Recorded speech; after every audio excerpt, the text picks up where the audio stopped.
بسم اللہ الحمدللہ والصلاة والسلام علی رسول اللہ وعلی آلہ وصحبہ ومن والہ۔ محترم ناظرین، کیا آپ جانتے ہیں کہ ایک دوسرے سے خوش دلی سے ملنا اور داہنے ہاتھ سے مصافحہ کرنے کا اجر و ثواب کیا ہے؟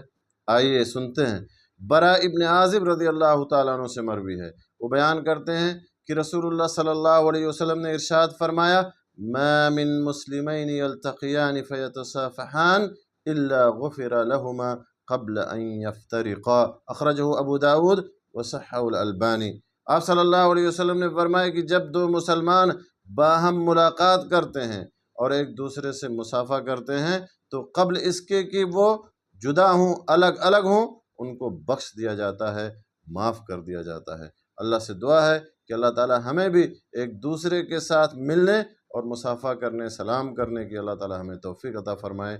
آمین۔ وآخر دعوانا ان الحمد للہ رب العالمین۔